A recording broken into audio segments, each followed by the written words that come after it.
हाय नमस्कार. तर संध्याकाळच्या आता 7 वाजत आल्या. तर म्हणलं चला एक ब्लॉग तर बनवावं म्हणलं. आज काय कामाला गेलते पण उशीर पण लय झाल्या ना. आमच्या इथं गाड्या तर तुम्हाला माहिती आहे भेटतच नाही.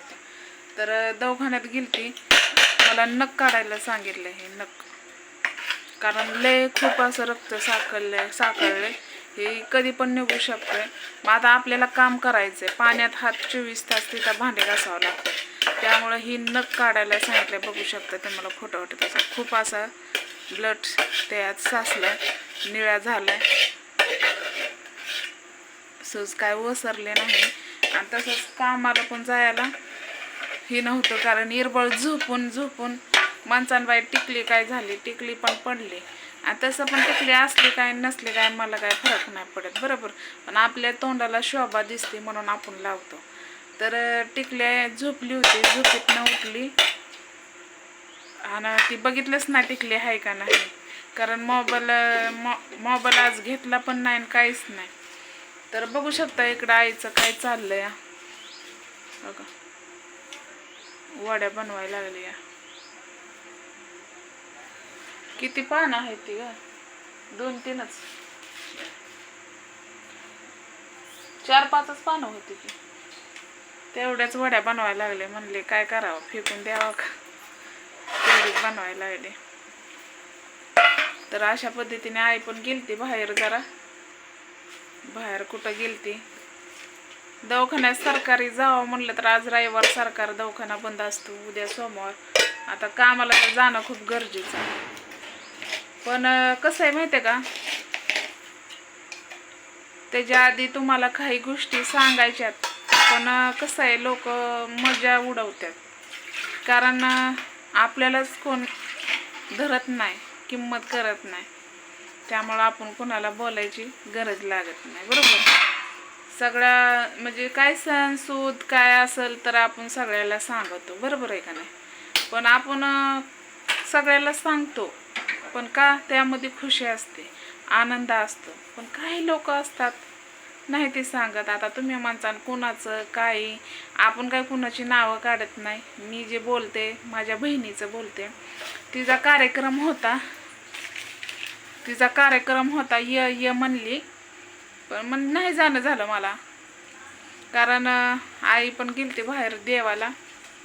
श्रावण संपला नव्हता, शेवटच्या याला गेलती. कपडे हे अंगावर दिसत असते तुम्हाला. तर इकडे चालले ते आदान ठेवलं तिने उकडायला, वड्या ठेवायला.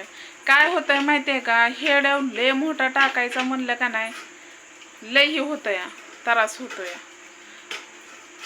कारण हेड्यावरच पोस्ट होय नाही लवकर.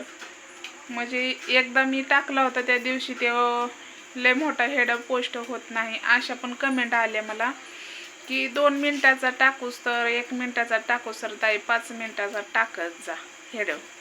पण भरपूर असं तुम्ही आम्हाला सपोर्ट देताय, असं तुमचं प्रेम राहू द्या. कसं आहे माहिती आहे का, तुम्हाला हसायचं मनोरंजन लोकांसारखं मी करत नाही. जसं आहे तसं आपल्या घरातल्या ब्लॉग असते, बरोबर. आता मी कामालाही जाते, बाहेर जाते, मस्के आपल्याला माणसं कोणसं बोलते ती, पण आपण बिनलाजावणी काढायचंच का, मर्यादा कशाला ठेवली, इज्जत. आता मस्त तुम्ही म्हणतान की इज्जत, यूट्यूबवर असलेले इज्जत काय असते. पण कसं असतं माहिती का, 4 चौघात काढायचं, त्यांना जबरदस्ती करू शकत नाही. त्यांना आवडतच नाही, त्यांना आपण हेड्यामध्ये घेऊ शकत नाही, बरोबर आहे का नाही. आणि ज्यांना आवडत आहे त्यांना सहकुशीने, हे तुम्हाला आधी पण सांगितलं आणि आत्ता पण सांगते, पुन्हा एकदा सांगते की टिकलीहून कुणी काही कमेंट करू नका आणि घाण कमेंट बिलकुलच करू नका. कसं आहे माहिती आहे का, जगताय माणूस तर जगू द्या. कारण माझ्यावर सगळी जबाबदारी आहेत, माझ्या घरातली. आता असं म्हणलं तरी काही जणांना रागे येतात, पण हाय ते हाय हाय का नाही. ती बघा रुसली या, फुगली या. तर हाय ते हाय, आपल्याला जे बोलायचं ते आपण बोलतोय. म्हणजे कसं आहे माहिती आहे का, काही बोलायला लागलं की म्हणजे लोक नावं ठेवतात, खर्च करायचा प्रयत्न करतात, खाली भरायचा प्रयत्न करतात. पण असो, त्यांच्या आशीर्वादाने एक ना एक दिवस आपलं पण चांगलं होईलच. पण कसं म्हणतात ना, आता एक आनंदाचा दिवस आहे म्हणून काय एक दुःखाचा पण दिवस येत असतो. त्यासाठी आपल्याला दोन्ही दुःख आणि म्हणजे दुःख आणि हसणं, आनंदाचा आणि दुःख हे दोन्ही आपल्याला कायम आपल्यापाशी जपून ठेवावं लागतात.